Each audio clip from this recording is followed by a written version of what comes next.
me cut that thing down a little bit. I feel like I don't need to speak now. But thank you very much, Bill. Thanks everyone for coming. One theme that hopefully you picked up from my bio is leadership, and this is the reason that I'm running for office this year. I think that our state and our country are in serious trouble, and I've traveled the state twice over now. I hear this from Nevada residents of all walks of life. Everyone is concerned in the direction we're headed. So, despite being in the firm and having a very young baby when I started looking at this, I just felt like the stakes were too high and the issues we faced were too important for me to not be willing to get in this arena. A very difficult arena, one that my wife and I spent a great many months trying to figure out whether we were ready to make this kind of step. I had at the time a 4-month-old baby who is now 14 months old, and I come in the door and she can toddle her way to meet me at the door. So that's both a motivation for me to run, but also something that made running for office very difficult. I'm sure everyone in the room understands. Now, the Attorney General's office is something that I think is a very underrated office in the state. I think as I travel the state, when I explain how many things can be done with this office, it really excites people and it really helps people get motivated to help me win this race. Now, most people know the primary job of the Attorney General. The Attorney General is the top law enforcement officer. So you're supposed to be the top cop of the state. And this is exactly what I did in the U.S. Navy. For those of you who don't know, a Judge Advocate General, the job of that position is to be the top legal advisor for the commander of a base. In some cases, you're the commander of the SEAL. If you have on your base the SEAL team, hospital, explosive ordnance unit, these are all commands. And every one of those commanding officers, you as a JAG officer, I was the legal advisor for. So, I end up getting handed all the junk, if you will, all the problems, all the difficulties. Your boss says, give it to the JAG, let him figure it out. So this is something that I have a lot of experience with, making sure that I can help solve problems. I can help work with all the parties to make sure we have a good solution.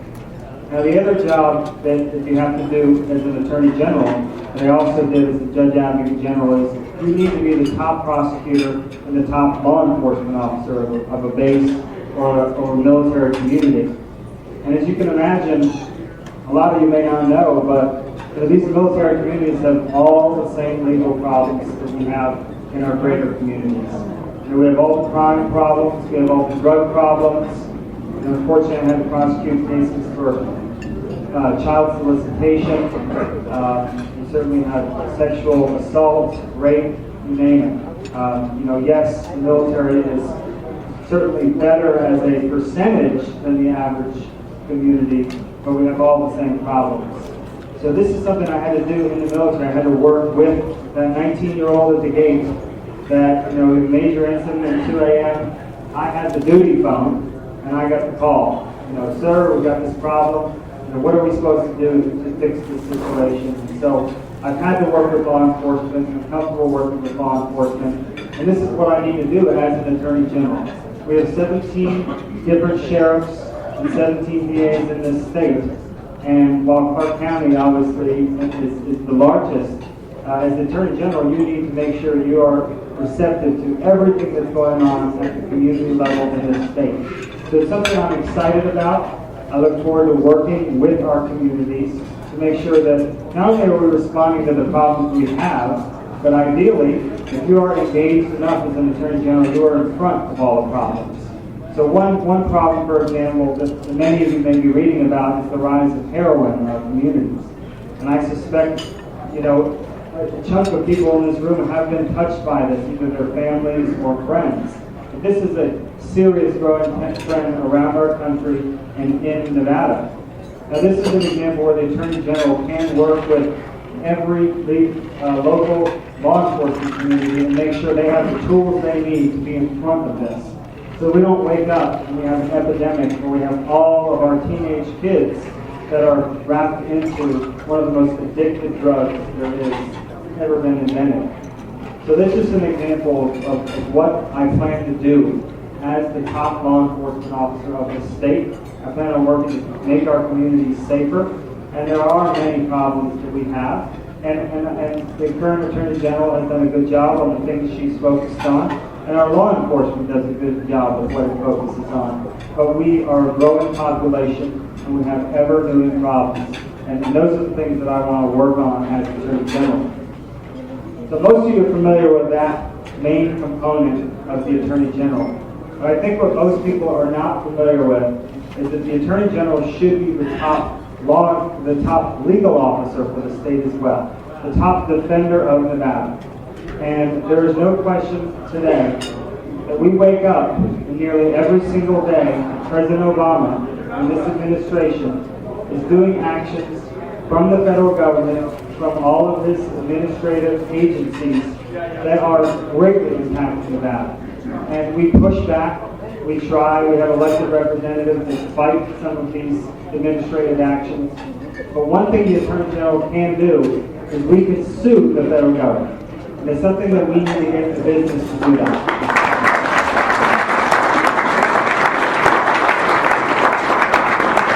So when I started on the trail here 3-4 months ago, I used to say that, you know, if we're not suing the federal government once a week, I'm not doing my job. That may be a little difficult. You know, I found out that we have less than 5 attorneys in the AG's office that are focused on looking at the federal government and looking on the encroachment on the state. We have over 200 lawyers statewide in that office. So it's a big priority for me to make sure that we have more lawyers keeping an eye on the regulations that are coming into the state, crushing our businesses. I can't go to a single major business community in this state that isn't terrified about the growth of federal government. And the great thing about the Attorney General's job is I can fight every single day against that encroachment. It's something I plan on doing.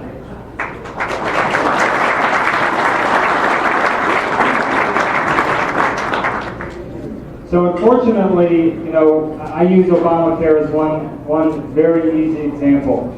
Obamacare, when it first was proposed, you had a number of officials, Republican officials, that were complaining that they thought this was unconstitutional.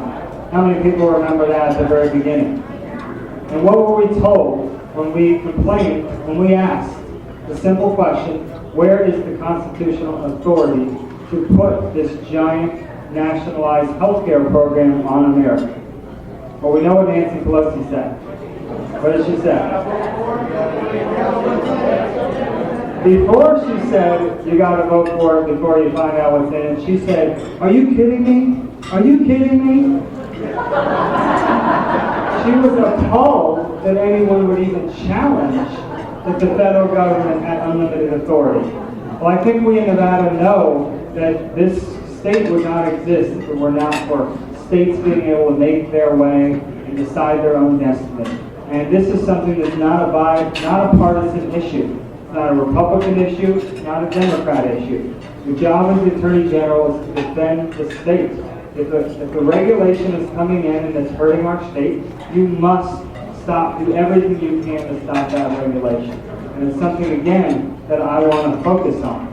The problem with Obamacare was you had this media and political class that said, forget about the Constitution. You know, it's not relevant. You know, just push this thing through, and that's all that matters. Well, what happened behind the scenes was there was 2 Republican attorney generals who were willing to do the hard work of writing and filing a lawsuit on just that, the constitutionality of Obamacare. And many of you will remember what happened to that lawsuit. Unfortunately, we lost, but the important thing was that went all the way to the Supreme Court. And we lost that opinion by a 5-4 decision. But the court did say one very important thing, that under the Commerce Clause, that was an unconstitutional act. So we got out of that decision a limit. Unfortunately, it was not a victory on Obamacare. We got a limit on our constitutional powers coming out of the federal government. Now, I bring that up because in 1999, there were 11 Republican Attorney Generals. Today, there are 25. With my race, we could have 28 Republican Attorney Generals.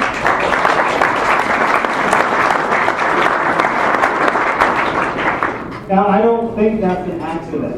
Why do we have 28 Republican Attorney Generals potentially this year? It's because people are realizing we need someone in this office that can fight to restore limits on our government. And that's something the Attorney General's office can do. And in that Obamacare case, you had 25 Attorney Generals take that case to the Supreme Court. We need more than 25. We need 28. By 16, we need 30. And we need to join the 30 governors that are Republican in this state that are being elected, in my opinion, for the same reason. It's not partisanship. It's simply the people at home in their states want state representatives that are willing to protect their states and fight to restore some limits. So this is something I plan on doing. This is a vital part of this race. Many of you may know that I'm running against Ross Miller. How many have been following this race from this room? Now, amazingly, because we are in primaries, because there's a lot going on, a lot of people still aren't paying attention to this race. And I ask you very seriously to don't take for granted anyone. Don't take for granted a neighbor, a fellow Republican, and certainly not any independents or Democrats. I think I bring to this race something different. I'm coming with leadership. I'm coming with a military background, and I want to defend all of Nevada, not just Republicans, not just independents. I want to defend our businesses and those that want to bring power back to Nevada. So I appreciate if you check Facebook and Twitter. My website is Laxalt for AG, and I want to make one other, probably improper ask. In a week, I have my very first financial report. Many of you may have read that my opponent raised $850,000 before I got in this race. So every dollar does matter. Don't think that a donation is too small. I need everyone to log on and try to contribute to this race, spread the word, and I'm going to be there. We're doing very, very well now. Every single day we grow around the state and in this race, and I can't thank everyone enough for all your support. Appreciate it.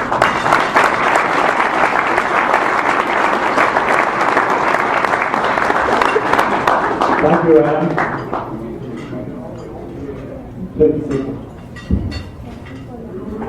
Okay, Bob's not here today, and no one could replace Bob Sullivan. No one's that dynamic, and I'm not even going to try. But let me open up and say, Adam, thank you for your service as a naval officer.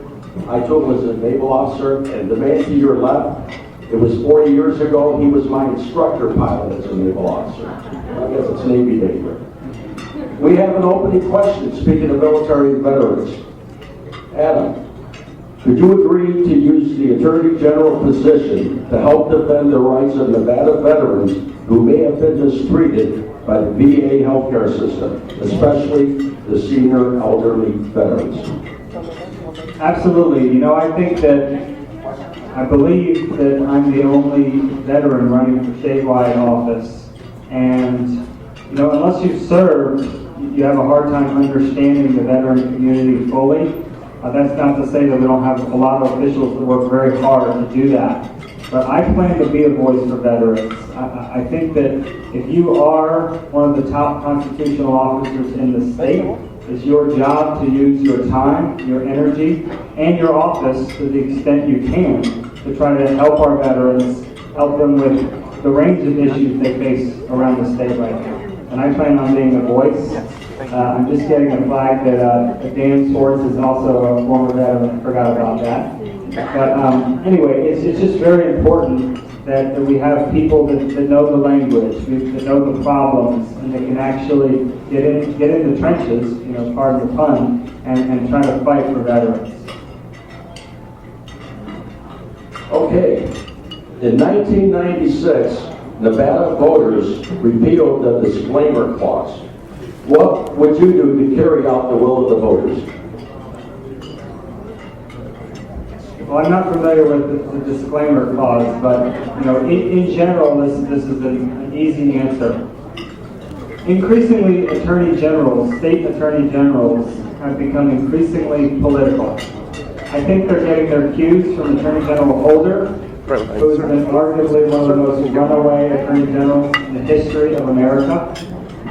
He's told state attorney generals flat out, if you don't like certain laws, then you should not enforce them. Well, I think that's the exact wrong message to send to the top law enforcement officer of the state. It's the job of the Attorney General to support the law as it is. We can't get in the business of being political, taking polls to figure out whether we like a law or don't like a law. It's our job to enforce the law. And, if it's the political will to change the law, then you support the change of law. But it's very important, and I'm running on that this year, the rule of law is what people are worried about. They're worried there's no consistency anymore, and we can't have politicians picking and choosing which laws they like or dislike.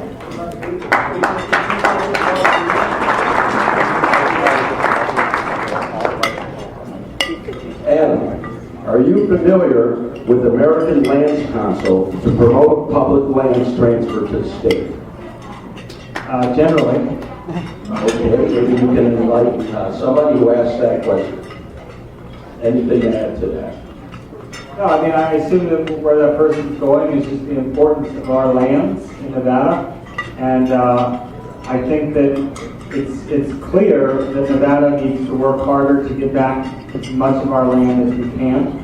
We're going to have continual altercations with the federal government as long as they own 85-90% of our land. The bureaucrats in Washington have one vision for Nevada and our lands, and Nevada residents have a different vision. And of course, it should be our right to choose what we want to do with these lands in the future. Okay, we have one more question. Are there any other questions out there to submit? We have another one coming up.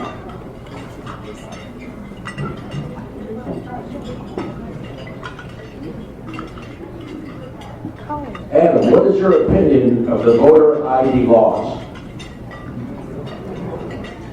The voter ID law gets into the territory that I just mentioned a few minutes ago. It's very important that while I'm running for AG, that I stick with the AG issues and make sure that I'm supporting the law as it is, and it's not a policy position. And there's going to be a lot of vigorous debate, I think, in the coming years on voter ID laws. Okay, we have one more question, and it involves a personality, but it'll be in an open forum. Question is, who defended Nevada against Obamacare when Catherine Cortez Masto was? Well, it's a good cue for me to mention again why this Attorney General's office is important. Whoever wrote that, thank you.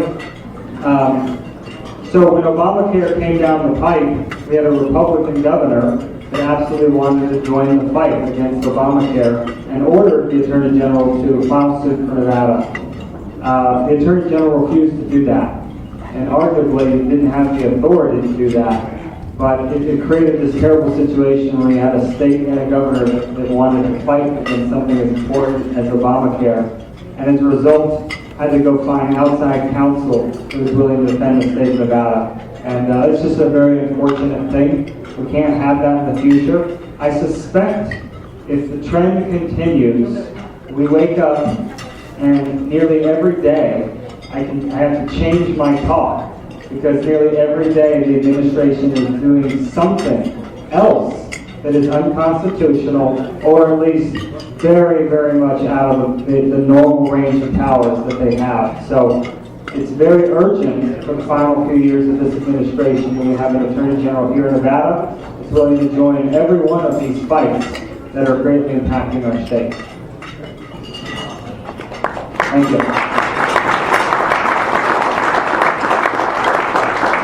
And another question we just received. Adam, do you support legislation of marijuana for other than medicinal purposes? going to give the same answer from you. I don't support any legislation right now at all. You know, my job is to be the impartial law enforcement officer. When you are elected Attorney General, you do work on some legislation that affects crime and can try to actually, you know, back up the law enforcement. But right now, you know, I have no policy position on that. And just to update the question, I said legislation, the word is legalization. Same answer. Any other questions? We have a question in the back.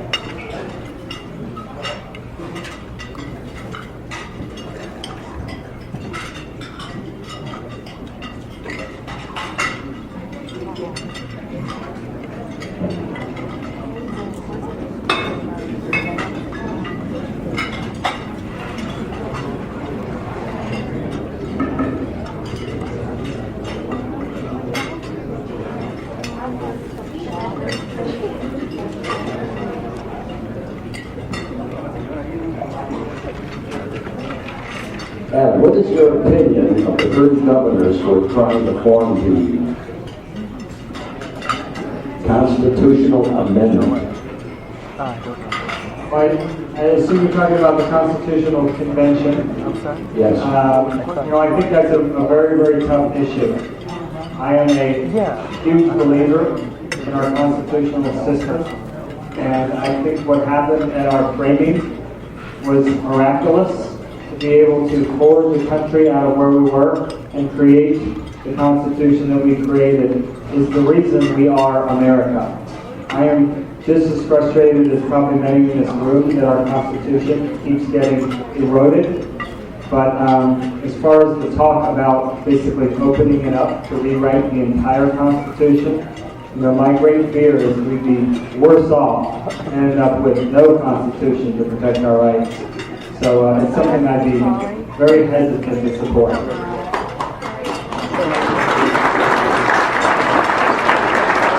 But actually, I should add, you know, the good news is American and Nevada voters are talking about this issue. I mean, it's just amazing.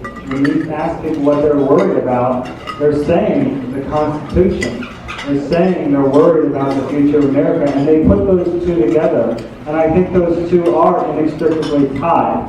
So that's the great thing, is that I believe that we've got a new generation that is going to be willing to fight to restore the Constitution. And I think we've got a lot of governors and hopefully attorney generals around the state that are willing to fight to restore some limits to our Constitution. And what we could get out of this pack of attorney generals over the next few years, it's one silver linings of this administration. They have gone so far over their federal powers that we could have a half dozen to a dozen constitutional decisions that say, you cannot do this, federal government. And that could be a great thing to come out of the next few years. Thank you. Any other questions? Going once? Going once. Yes, going twice, and we have one from the band of the American flag.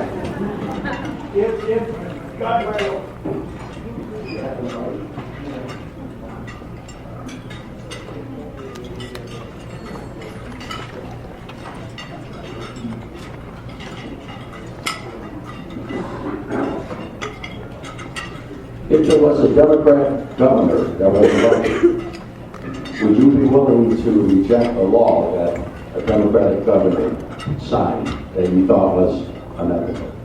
Well, there's not even a slimmer of hope in that right now. So, thanks. Yeah, you know, it's the Attorney General's job to follow the law, and when your governor asks you to enforce the law, you may not like it, but that's your job. So you've got to stick with that, regardless of whether you like it or not. Otherwise, you're opening this office up to become a political office, in which case all bets are off. The Attorney General is no longer a law enforcement officer, it's just another politician. And that's something I want to guard very much against. So thanks everyone very much for coming, and It's incredible this turnout that everybody's willing to fight so hard to party this year. It is a crucial year, and everyone in this room knows it should be a wave year. But please don't take anything for granted. You've got to fight to take this state back this year. Thank you very much. Thank you, Adam.